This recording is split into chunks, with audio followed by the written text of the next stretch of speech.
Good morning everyone, my name is Rahul. I welcome you all in your teaching water family. जैसे कि हम लोग daily लगाते हैं 7 AM पर प्रैक्टिस सेट हिंदी का विद कॉन्सेप्ट प्लस ट्रिक्स। ये सब आपको देते हैं, प्लस इसमें न्यूमेरिक्स भी देते हैं कि कैसे आप याद रख सकते हो हिंदी को और हमेशा के लिए दिमाग में रहे।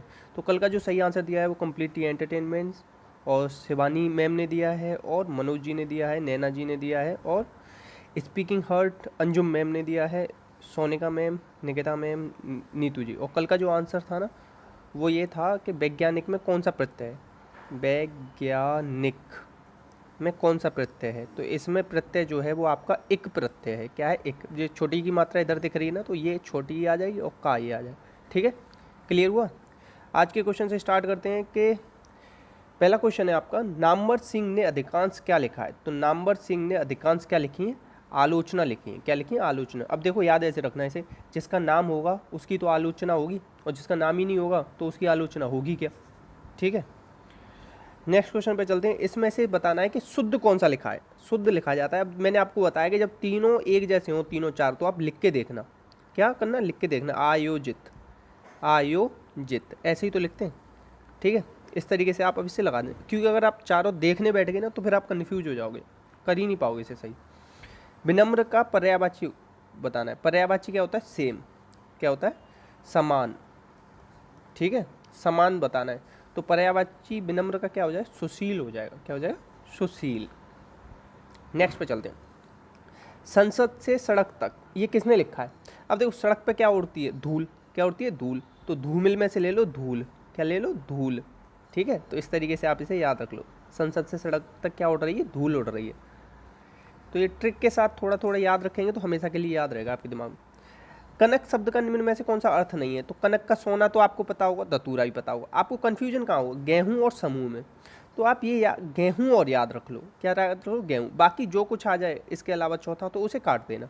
तो गेहूं भी होता है, धतूरा भी होता है, सोना भी होता है, तो समूह नहीं होता। तो यही इसका सही हो जाए, क्योंकि इसमें क्या पूछा? नहीं है। ठीक है, नेक्स्ट। जो शब्द क्रिया की विशेषता बताते हैं उन्हें क्या कहते हैं? अब देखो इसे मैं करके बताता हूँ। मोहन तेज दौड़ता है, दौड़ता है। अब क्रिया क्या होती है? जिस शब्द के पीछे ना लग जाए, जिस शब्द के पीछे क्या लग जाए? ना लग जाए, उसे क्रिया कहते हैं। अब इसमें दौड़ में लगा सकते हो, दौड़ से दौड़ना बना सकते हो, तो ये क्या होगी? क्रिया। और इस दौड़ने की विशेषता क्या बता रहा है? तेज। कैसे दौड़ता है? तेज। तो ये तेज क्या हो गया? क्रिया विशेषण। तो जो शब्द क्रिया या क्रिया क्रिया की विशेषता जो बताते हैं ना वो क्या हो जाएंगे? क्रिया विशेषण। क्योंकि क्रिया क्या हो गई है? दौड़ से दौड़ना। और दौड़ने की क्रिया विशेषता क्या है? कि तेज दौड़ता है। तो तेज क्या हो जाएगा आपका? क्रिया विशेषण। और ये भी बहुत पूछा जाता है, काली गाय, काली गाय। तो काली क्या है यहाँ? ये संज्ञा या सर्वनाम से पहले जो आते हैं वो क्या होते हैं? विशेषण। तो काली क्या होगी? विशेषण। और विशेषण किसकी विशेषता बताते हैं? विशेष्य की। तो गाय क्या हो जाएगी यहाँ? विशेष्य। ठीक है, नेक्स्ट क्वेश्चन पे चलते हैं। हिंदी वर्णमाला में स्वरों की संख्या कितनी है? तो हिंदी वर्णमाला में स्वरों की संख्या है 11। मगर आपको क्वेश्चन ऐसे देते कि हिंदी वर्णमाला में स्वरों की कुल संख्या कितनी है? कुल संख्या पूछ ले। क्या पूछ ले? कुल संख्या। तो आप इसे छोटी अंक और बड़ी अंक इन्हें भी शामिल कर लेते हैं। ठीक है, तो फिर कुल संख्या क्या हो जाएगी? फिर 13 हो जाएगी। ठीक है, और जब 13 ऑप्शन में भी नहीं दे रखी हो तो 11 लगाओगे आप। तो इस तरीके से ऑप्शन के अकॉर्डिंग भी करते हैं इस क्वेश्चन को। इसको और संज्ञा वाले को, ये एक दो क्वेश्चन होते हैं ऑप्शन के अकॉर्डिंग। निम्न में से कौन सी पुस्तक ब्रज भाषा की नहीं है? अब देखो रामचरितमानस को मैंने कैसे याद रखा है कि अवधि की है। किसकी है? अवधि। याद ऐसे रखो कि राम जी ने किसका वध किया था? रावण का वध किया था। तो वध से क्या हो जाएगा? अवधि। तो रामचरितमानस किसकी है? अवधि की। और सूरसागर, विनय पत्रिका और बिहारी सतसई किसकी है? ये सब ब्रजभाषा की है। तो रामचरितमानस किसकी? अवधि की। तो ये ही इसका सही हो जाएगा। ABC। अवधि, बघेली, छत्तीसगढ़ी, ये किसकी भाषाएं? ये पूर्वी हिंदी की है। किसकी है? पूर्वी हिंदी की हैं। ठीक है, और बिहारी की भी बहुत पूछी जाती है। बिहारी की कौन कौन सी भाषाएं? तो ये भी आप कॉपी में लिख लेना, जो मैं बताता हूँ एक्स्ट्रा पॉइंट। मैथिली, मगही और भोजपुरी। MMB करके याद किया है मैंने इसे। ठीक है, नेक्स्ट क्वेश्चन पे चलते हैं। जो छीण न हो सके, छीण न हो सके। देखो छः होता है जो छीण हो सके।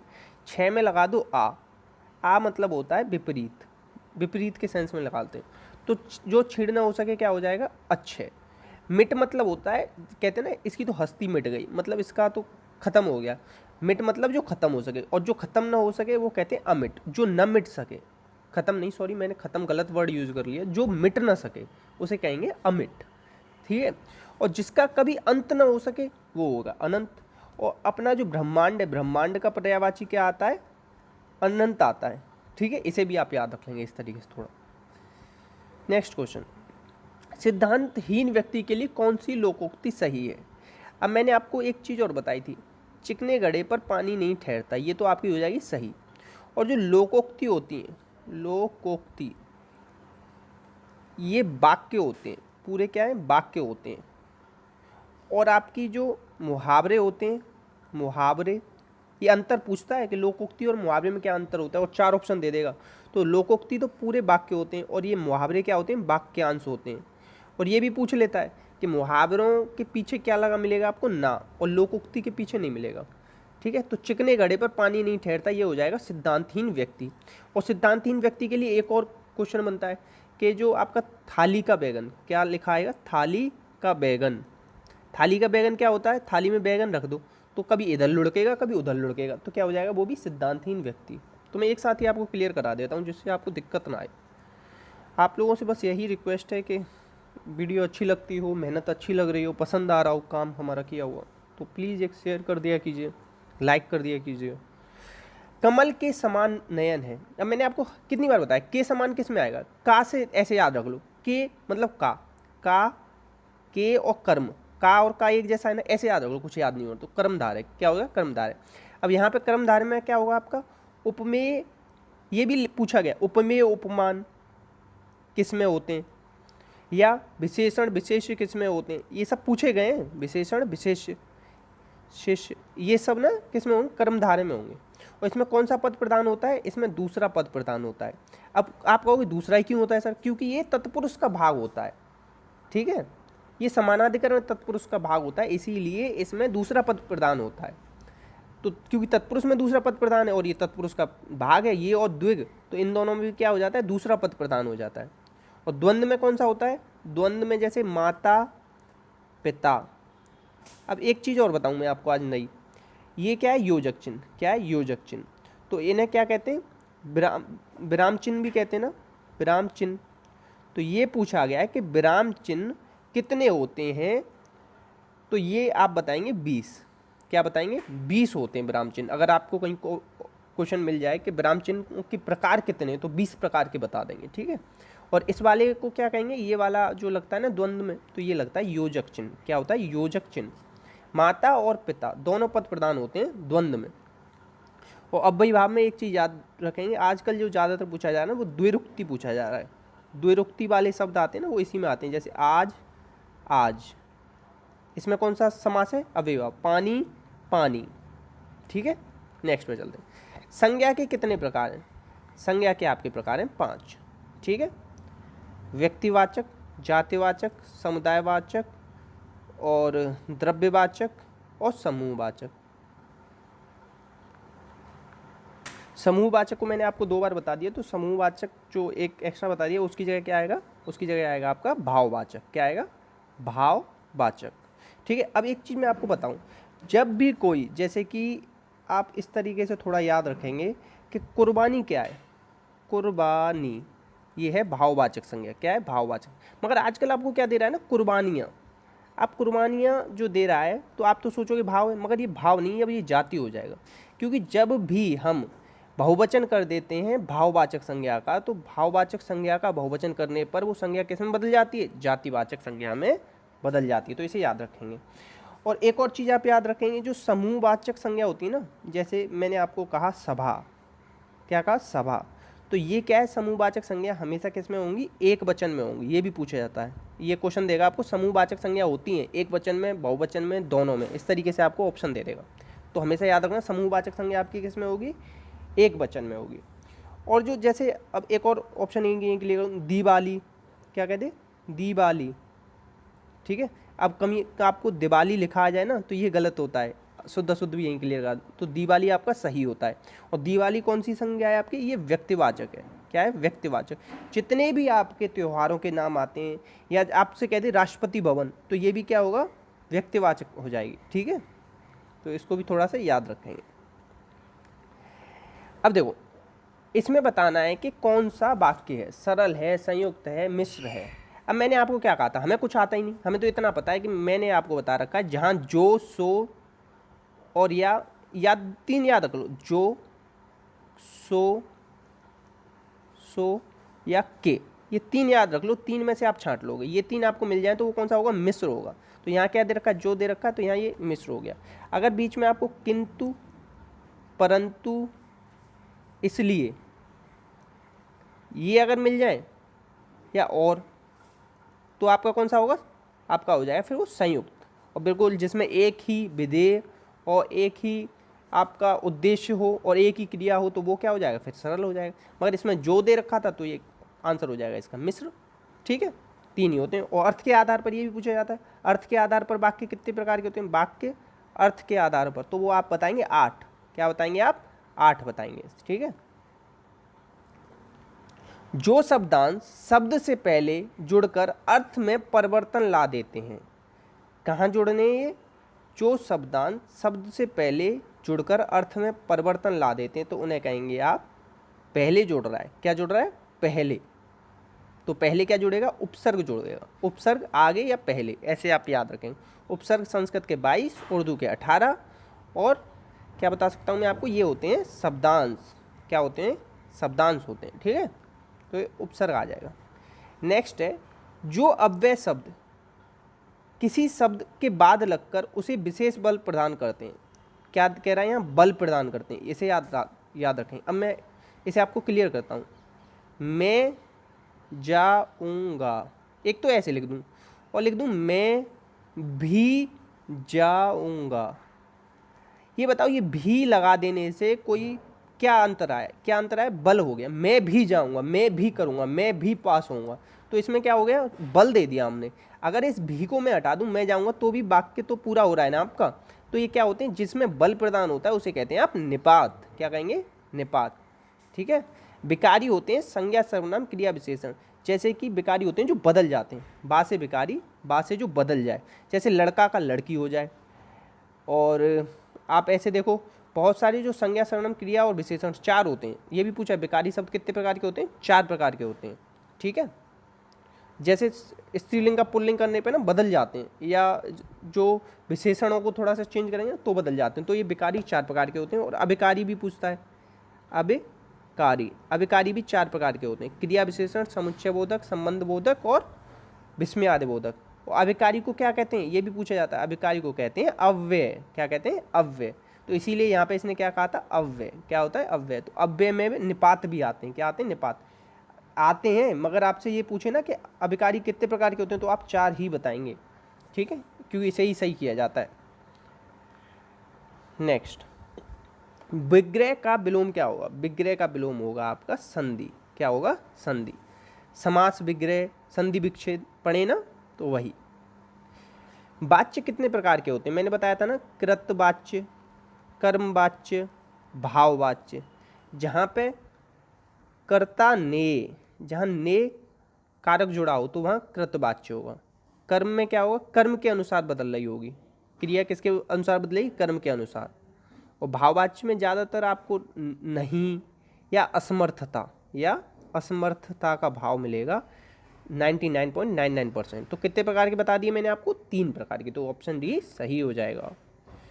ठीक है, अब इसमें से बताना है कि कौन सा अशुद्ध शब्द है। क्या बताना है, अशुद्ध। अब आपने माननीय ये ऐसे सुना होगा लिखा हुआ, तो क्या यही गलत लिख दिया इन्होंने, तो यही अशुद्ध शब्द है। ठीक है, और मैं आपको पुरस्कार सुना होगा आपने, मगर पुरस्कार नहीं होता, पुरस्कार होता है, इसे भी आप याद रखें, पुरस्कार। ठीक है, अब एक और बता दूं जो बहुत ज़्यादा पूछा जा रहा है, हिरण्य कश्यप। हम क्या कर देते हैं, हिरण्य कश्यप कर देते हैं, मगर वो कश्यप होता है। इस चीज़ को याद रखें, छोटे ऊ की मात्रा लगेगी और इधर ये ई लगेगी। ठीक है, और ये तीनों इसमें क्या है, ये सही दे रखें, ये तो शुद्ध है ये 3। और इसमें अशुद्ध पूछा था, तो अशुद्ध क्या हो जाए, माननीय, गलत तरीके से इसमें लिखा हुआ है। यशोधरा, इसका इसमें क्या बताना है, किस संधि का उदाहरण है। अब इसमें ना थोड़ा अपवाद टाइप आ जाता है, क्योंकि मैंने तो आपको बताया कि एक मात्रा होती है तो गुण होता है, मगर ये यहाँ पे अपवाद है थोड़ा सा, तो ये क्या हो जाएगी, विसर्ग संधि हो जाएगी। यशः धन धरा बनेगा इसका। क्या बनेगा, यशः धन धरा, यशोधरा। ठीक है, थोड़ा सा इसे याद रख लेंगे आप। तद्भव शब्द किससे बनते हैं? देखो तद्भव शब्द किससे तत्सम से बनते हैं। किससे? तत्सम। तत्सम क्या होते हैं? जो संस्कृत के शब्द जो ज्यों की त्यों हमने अपनी हिंदी में ले लिए हैं, और जब उन तत्सम शब्द का रूप बिगड़ जाता है, क्या रूप बिगड़ जाता है, तो उसे ही कह देते हैं हम तद्भव। तो ये किससे बने तद्भव शब्द? तत्सम से। अब जैसे आपको एक एग्जाम्पल दूं, अगर कोरोना, कोरोना अगर आपका संस्कृत का शब्द होता, तो हम अब कोरोना को बहुत सारे लोग क्या बोलते हैं, कोन्ना फैल रहा है, कोन्ना, कोन्ना फैल गया बहुत ज़्यादा, कोन्ना आ गया, कोन्ना। तो जब रूप बिगड़ जाता है तो उसे कहते हैं आप तद्भव। मगर ये तो इंग्लिश का शब्द है, तो मैंने केवल आपको एग्जाम्पल देने के लिए समझाया, कहीं आप इसे अलग वे में ले जाएं, ठीक है। तो तत्सम जो शब्दों का रूप बिगड़ जाता है उन्हें ही क्या कहते हैं आप? तद्भव। जैसे कर्ण का क्या बन जाता है? कान। करपट का क्या बोलते हैं हम? कपड़ा। क्या बोलते हैं? कपड़ा। और संकर शब्द कौन से होते हैं? जैसे रेलगाड़ी, रेल गाड़ी। तो रेल इंग्लिश का है, गाड़ी अलग भाषा का। जब दो भाषा अलग अलग भाषाओं से शब्द मिलके बनते हैं तो उन्हें क्या कहते हैं? संकर शब्द। और रेल को क्या बोलते हैं? लौह पदगामिनी, लौह पदगामिनी। ये भी पूछा गया है हिंदी में, ठीक है। विदेशी शब्द क्या होते हैं? वो तो आपने देखे होंगे, पुर्तगाली, चीनी, जापानी, इन भाषाओं से जो हमने ले ली है अपनी भाषा में, ठीक है। और देशज क्या होते हैं? ये पूछे गए। लोटा, ये लिख लो एक दो। पगड़ी, ये दो ही लिख लो, लोटा और पगड़ी।